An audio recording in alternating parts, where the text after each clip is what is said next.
Assalamualaikum warahmatullahi wabarakatuh. Salam sejahtera bagi kita semua. Perkenalkan, kami dari kelompok 3 ingin mempresentasikan materi tentang protein sebagai arsitek dan pekerja keras kehidupan. Tapi sebelum itu, izinkan kami untuk perkenalkan diri terlebih dahulu. Saya dari kawan Muhammadah dengan NIM 55 dan rekan saya. Saya Syastra Nurana Azania dengan NIM 45. Saya Maisa Nurjuada dengan NIM 61. Saya Muhammad Fahlazana dengan NIM 72. Saya Rani Mariba dengan NIM 58. Saya Najwa Sadial Fariski dengan NIM 79. Saya Tara Bedetanaya dengan NIM 46. Saya Arifah Salsabila dengan NIM 71. Saya Dafat Sekarang dengan NIM 85. Baiklah, kalau begitu langsung saja kita masuk ke materi yang pertama. Protein sebagai polimer asam amino. Protein merupakan polimer alami yang terbentuk dari monomer asam amino yang terikat melalui ikatan peptida. Struktur ini memungkinkan protein menjalankan fungsi vital dalam sel, seperti enzim, dan menunjukkan struktur. Apa sih itu protein? Jadi protein itu adalah makromolekel kompleks yang menyusun lebih dari separuh massa sel hidup, terdiri dari karbon, hidrogen, oksigen, nitrogen, dan terkadang sulfur atau fosfor. Asam amino sebagai monomernya terdapat 20 jenis standar di alam, masing-masing dengan gugus R unik yang menentukan sifatnya. Protein terbentuk melalui polimerisasi kondensasi di mana udara terlepas saat gugus karboksil satu asam amino bereaksi dengan gugus amino asam amino berikutnya. Oke, lanjut ke struktur protein. Jadi protein merupakan salah satu biomolekul penting yang berperan dalam hampir seluruh proses kehidupan. Untuk dapat menjalankan fungsinya secara optimal, protein harus memiliki struktur yang tepat. Nah, oleh karena itu, protein memiliki struktur yang tersusun secara bertingkat, mulai dari struktur primer hingga struktur partener. Nah, di sini ada struktur protein primer. Nah, struktur primer protein adalah urutan linear asam amino yang menyusun suatu protein. Asam amino ini saling terhubung oleh ikatan peptida membentuk satu rantai polipeptida. Nah, pada struktur primer ini terdapat dua ujung, yaitu N-terminal di awal rantai dan C-terminal di akhir rantai. Nah, urutan asam amino ini sangat penting karena kesalahan di satu asam amino aja itu bisa mempengaruhi seluruh struktur dan fungsi protein secara keseluruhan. Nah, setelah terbentuk struktur primer, rantai polipeptida akan mengalami pelipatan lokal yang disebut struktur sekunder. Nah, struktur ini distabilkan oleh ikatan hidrogen yang terjadi antara gugus NH dan gugus CO pada pelaku polipeptida. Ikatan ini tidak melibatkan gugus R, tetapi hanya backbone dari rantai asam amino.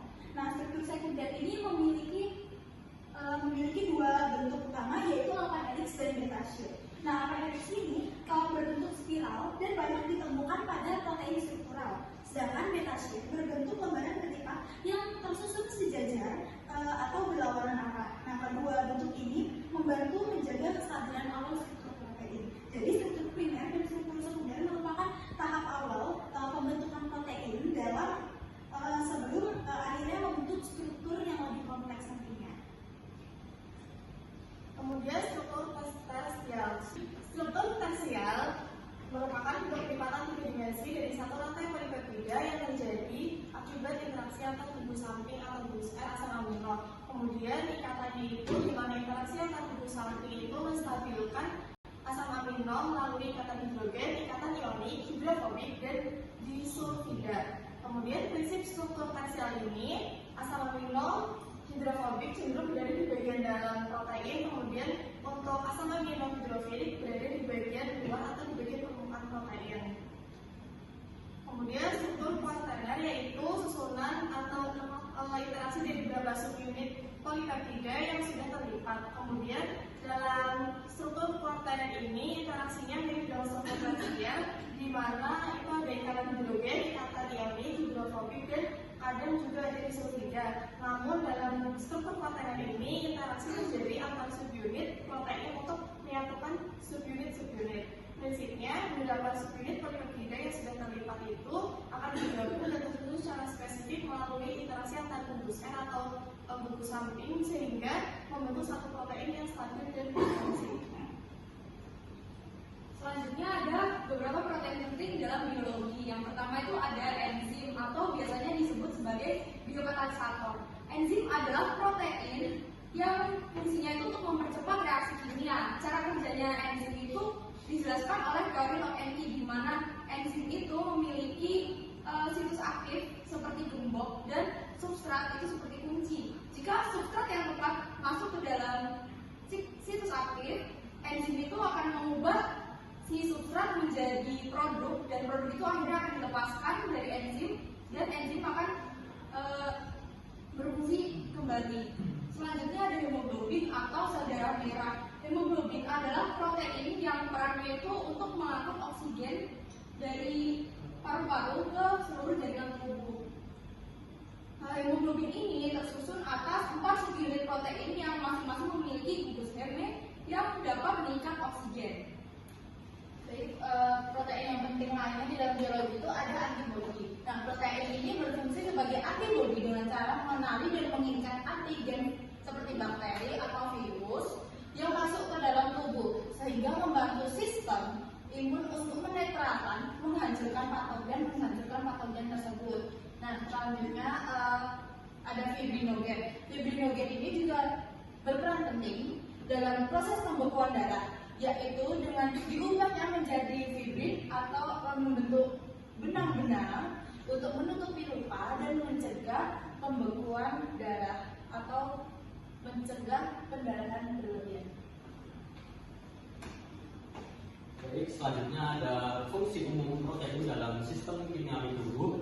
Yang pertama yaitu ada katalis atau enzim.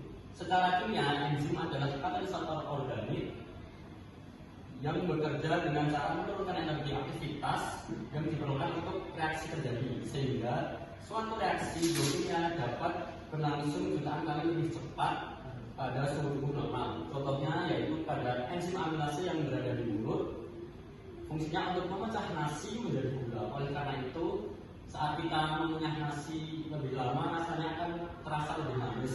Selanjutnya ada enzim pepsid yang berada di lambung. Fungsinya itu untuk memecah protein daging menjadi asam amino.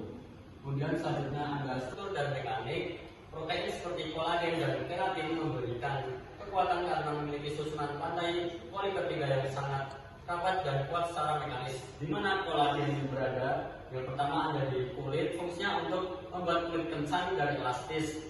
Selanjutnya ada tulang yang fungsinya untuk memberikan tempat mineral menempel, dan sendi untuk fungsinya untuk membuat tulang rawan dan halus.